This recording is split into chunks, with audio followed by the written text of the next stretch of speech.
سودي كمان تقددي بالنسين بدون دعية. عليكم ورحمة الله وبركاته. نامبا pongezi Maruo Mama Maruo Kamar Ali Omar. Nampa pongezi kwa kutupa msaada kwa kutusaidia kwenye hospitali ya Kismayo.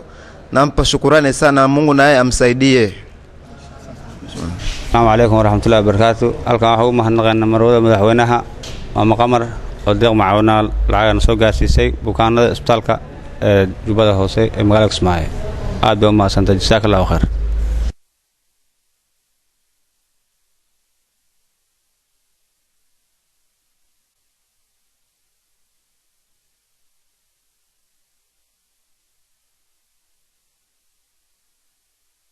بسم الله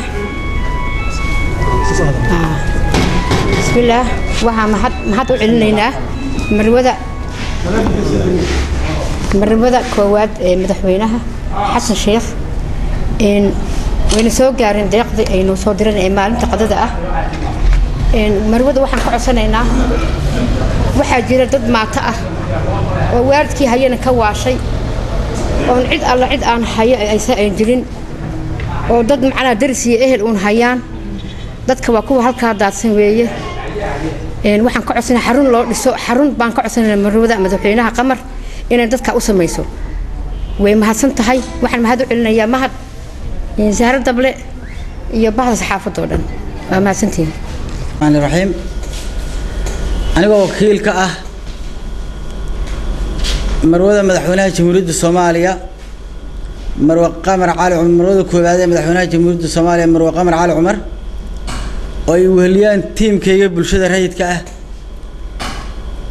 waxaan maanta wakiil ugu ahayn marwada madaxweynaha deeqada oo noogu soo dhiibtay isbitaalka magaalada Kismaayo bukaanada jiifa. falilah alxamdu, waan ku guuleysanay. waxay noogu soo dhiibtay marwada madaxweynaha Jamhuuriyadda Soomaaliya isbitaalka magaalada Kismaayo inaan gaarsiino. sidoo kale waxaana la jooga agaasimihii isbitaalka iyo dhammaan ururadii bulshada Jubbaland. maxaa la yiraahdaa sidoo kale bukaanada ma noqon doonto markii ugu dambeysay ee marwadu soo gaarsiiso deeq isbitaalada magaalada tan Kismaayo ee Jubbaland. waxaan rajaynaynaa inay marar badan oo kale ina soo gaari doonaan.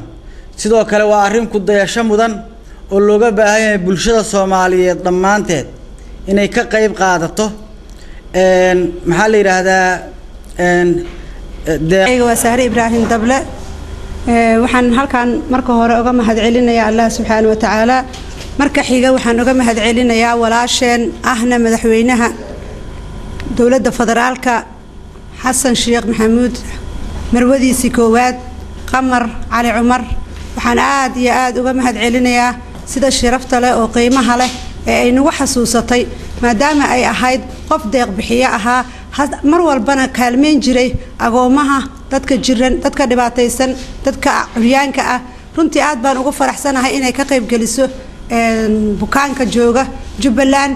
wayna ku mahadsan tahay. ilaahayna jisadeeda jisa jannaha ka dhigo.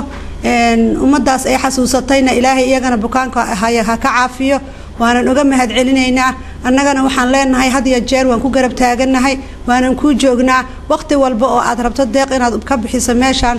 annagana wakiil baan ka nahay, waanan ku sharfanahay sida sharafta leh ee aad noo soo wakiilatay. aad baanan kaaga mahad celinaynaa walaasheena qaaliga ah.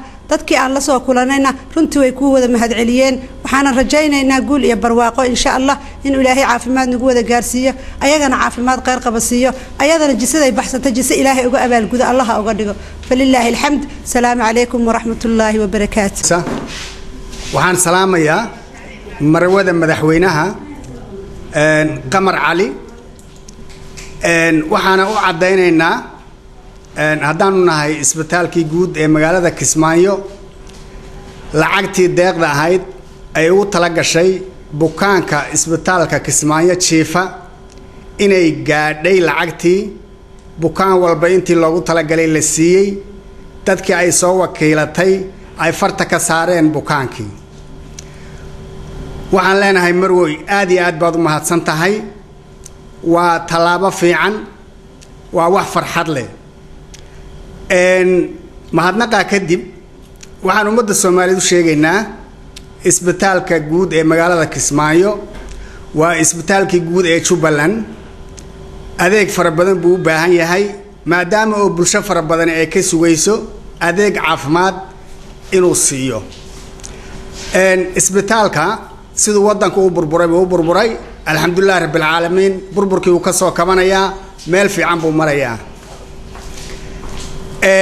ummadda Soomaaliyeed ee awoodda inay wax tarto waxaan ka codsanaynaa dadaalka in la sii wado isbitaalka wax la taro waxa ugu muhiimsan maanta raba inaan halkan ka codsadana waxa weeyaan isbitaalku biyo macaan oo bukaanku cabo ma laha laba ceel baa ku taala labaduba dhana kharaadho la cabi karin weeye waxaanu codsanaynaa waxa waayahan la keenaa magaalada Kismaayo qalab cusbada ka saaraya biyaha oo xareed ka dhigaya qalabkaasi waa qalab iska raqiis oo dad badan oo Soomaaliyeed baa isbitaalka u soo gadi kara waxaan codsanaynaa qalabka biyaha cusbada macaaneeya in isbitaalka loo keeno si bukaanka iyo bukaan la jooguhuba ay u helaan biyo macaan oo cabaan kolka aad baan idin salaamayaa miidiyaha tiimkii lacagta isbitaalka u keenay marwada soo wakiilatay marwadana mar labaad iyo mar saddexaadba waxaanu leenahay marway